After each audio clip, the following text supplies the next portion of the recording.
Muitos estudiosos de Canudos dizem que Antônio Conselheiro fundou Canudos.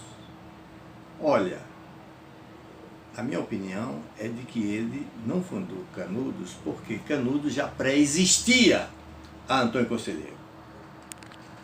Veja bem, na década de 70, 80, Canudos já era um povoado, entendeu? Canudos, e na década de 1980 já tinha até professor, eu tenho o nome dele, vou até botar no meu livro o nome dele, professor e tal, pago pelo presidente da província da Bahia, não era um professor nem particular, pago pela província da Bahia. Esse professor chegou a ser transferido para Senhor do Bonfim.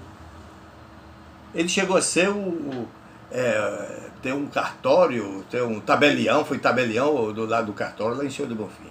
Esse que foi professor em Canudos. Antônio Conselheiro nem sonhava em conhecer Canudos. Só na década de 1880 é que Antônio Conselheiro, construindo a igreja lá de Xorroxó, que passava por Canudos, entendeu? E a igrejinha velha de Canudos, a igreja de Santo Antônio. Muita gente pensa que quem fundou Canudos foi Antônio Conselheiro, dizendo que até a igreja de Santo Antônio é homenagem a Antônio Conselheiro. Santo Antônio não. Tanto é que até a fazenda Canudos, sabe como é que chamava a fazenda Canudos? Fazenda Santo Antônio dos Canudos. Entendeu? Então, já existia um povoado pequeno, já existia antes da chegada de Antônio Conselheiro. O Conselheiro, na década de 80, prometeu fazer a igreja, não, na verdade, aproveitar a igrejinha velha.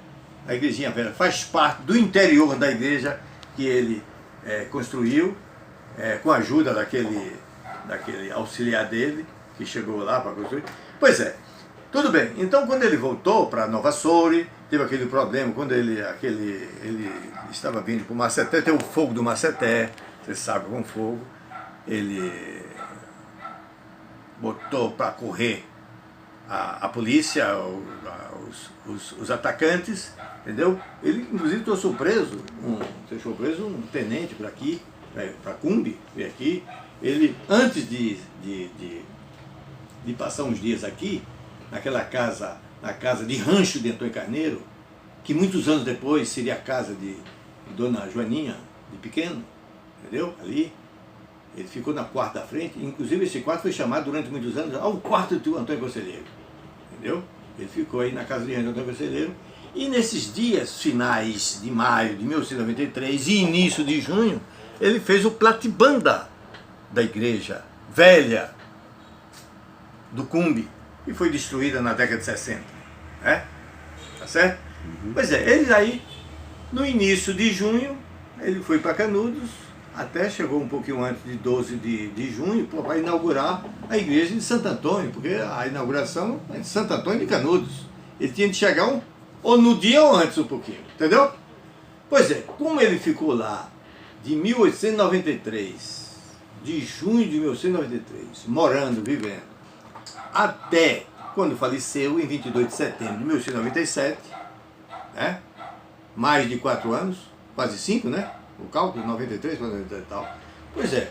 Então, durante esse período, ele chamou Canudos de Belo Monte. Então, esse Belo Monte é a segunda Canudos. Se existia a primeira, a chamada pré-conselheirista. Entendeu? Aí, quando nasceu a segunda Canudos, que foi chamada de Belo Monte, durante 5 anos. Menos de 5 anos. Quando terminou a guerra, em 5 de outubro de 97, se destruiu tudo, pronto, a segunda Canudos se evaporou. Ficou alguns resíduos assim e tal, a fumaça, os incêndios e tal, não dava nem para contar a casa, eu não sei nem como é que contaram aquelas casas, ali tem algumas coisas que não tem sentido. Pois é, cerca de 12 anos depois, nasce a terceira Canudos, entendeu? Aí nasceu aquela Canudos que eu conheci, todo mundo conheceu, todo mundo visitava as pessoas, o professor Calazans visitou já no final, em década de 50, aquele português que fez um grande livro, entrevistou muita gente de Canudos e tal. E veja bem, aí no final, né, em 68, quando terminou de construir o açude, por sugestão do Getúlio Vargas, segundo dizem, a pedido de Isaías Canário, o que é que ele gostaria, o que é que ele, como líder de Canudos, o que é que Canudos precisa ter para eu ajudar vocês e tal. Aí, um açude, pronto, começou o açude. Em 1968, o açude foi terminado. Terminou o açude, a construção do açude. Mas não tinha água. Mas em 69, num dia só, encheu. Segundo o Dandar, que morou lá na região, entre Canudos e Cocorobó, ele diz: Dionísio, choveu o dia todo, entrou na noite e tal. No outro dia estava o açude cheio. Entendeu? Pois é. A partir daí, na antiga fazenda Cocorobó, viu? A fazenda Cocorobó, que pertenceu a uma irmã do fundador da nossa Carnaíba do Pires aqui, pertenceu a ela por herança do pai. Pois é, aí pronto, nasceu a quarta Canudos, que está até hoje lá, entendeu?